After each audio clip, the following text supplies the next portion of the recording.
یہاں تک کہ میں چاہتا ہوں کہ میں آپ کے ساتھ کچھ اللہ کے نام کے بارے میں شیئر کروں۔ ہمارے علماء کی تاریخ میں لمبی بحث ہوئی ہے کہ اللہ تعالیٰ کے اسم کا منبع کیا ہے۔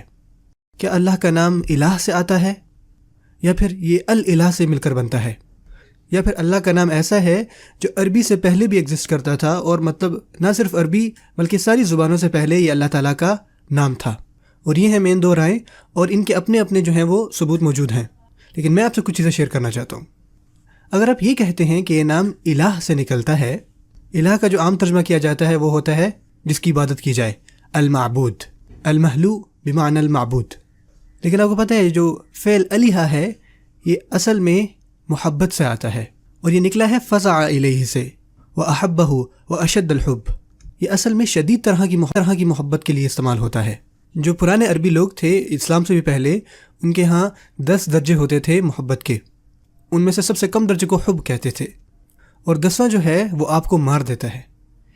یعنی آپ کسی سے محبت کرتے ہو، اس کی محبت میں نہ آپ کھاتے ہو نہ پیتے ہو، اور بس اپنے آپ کو مار دیتے ہو۔ It's very انہیلتھی۔ جو 9واں ہے، 9واں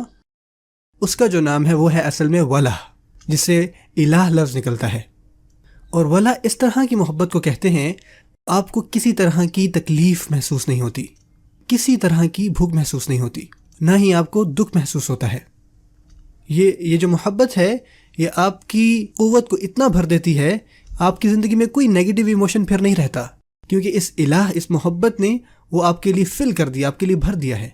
جب ہم اللہ کو پکارتے ہیں بسم اللہ کہہ کر، اس ٹائم ہم اپنی محبت کو اللہ تعالیٰ کے سامنے شو کر رہے ہوتے ہیں، اور یہ مان رہے ہوتے ہیں کہ اگر ہم واقعی اللہ سے محبت کریں تو ہماری تمام پریشانیاں دور ہو جائیں گی۔ کچھ کے ہم میں سے میرج پرابلمز ہیں، کچھ کے بچوں کے مسائل ہیں، کچھ کے پاس پیسوں کے مسائل ہیں، مال نہیں ہے، کچھ لوگوں کے صحت کے مسائل ہیں، کچھ لوگوں کی فیملی کے اندر مسائل ہیں، ہم گھرے ہوئے ہیں پریشانیوں سے۔ ہم میں سے کسی کے لیگل مسائل ہیں، کسی کے بزنس کے مسائل ہیں، امیگریشن کے مسائل ہیں، اتنی پریشانیاں زندگی میں، اتنی کہ لیٹس سے کہ ایک ٹیکسی ڈرائیور ہے، وہ بھی گاڑی چلا رہا ہے اور سارا ٹائم وہ سوچ رہا ہے کتنا پیسہ میرے پاس رہ گیا ہے، کس طرح جو ہے میں اپنے بچے کی فیس بھروں گا، کس یونیورسٹی میں وہ پڑھنے جائیں گے، یہ ساری باتیں چل رہی ہوتی ہیں۔ جب آپ اللہ کو پکارتے ہیں، بسم اللہ کہتے ہیں، تو یہ جان لیں کہ اللہ تعالیٰ آپ کی پریشانیوں کو دور کر دیں گے، اور اللہ تعالیٰ اس کو تبدیل کر دیں گے اللہ تعالیٰ کے اوپر توکل کے ساتھ، اللہ تعالیٰ کے اوپر بھروسے کے ساتھ، اور ہر چیز کا حل نکل آئے گا۔ سمجھا رہی ہے؟ کیونکہ یہ تحفہ ہے آپ کے پاس۔ جو چیز ہم پڑھتے ہیں اور آپ پڑھتے ہیں بسم اللہ الرحمن الرحیم، یہ کوئی عام چیز نہیں ہے، یہ بہت قیمتی چیز ہے۔ آپ لوگوں کو پتہ ہے بیسیکلی یہ ہر سورت کی شروع میں استعمال ہوتا ہے، لیکن ایک دفعہ جب یہ درمیان میں استعمال ہوا تو یہ سلیمان علیہ السلام کی کہانی میں استعمال ہوا، انہ من سلیمان و انہ بسم اللہ الرحمن الرحیم۔ سلیمان علیہ السلام منتقل کرنے والے تھے ایک ملکہ کے تخت کو ہزاروں میل کے فاصلے سے، ایک آنکھ کی جھپکنے کے ٹائم میں، اور وہ کہتے ہیں کہ یہ ہے بسم اللہ الرحمن الرحیم کی وجہ سے،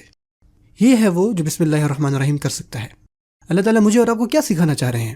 اگر اللہ تعالیٰ یہ کر سکتے ہیں، جب انسان صحیح معنوں میں بسم اللہ الرحمن الرحیم پر یقین رکھتا ہے، پھر آپ کو اور مجھے مایوس ہونے کی کوئی ضرورت نہیں ہے، کیونکہ اس گفٹ کے بعد ایک مومن کو کیسے ڈپریشن ہو سکتی ہے۔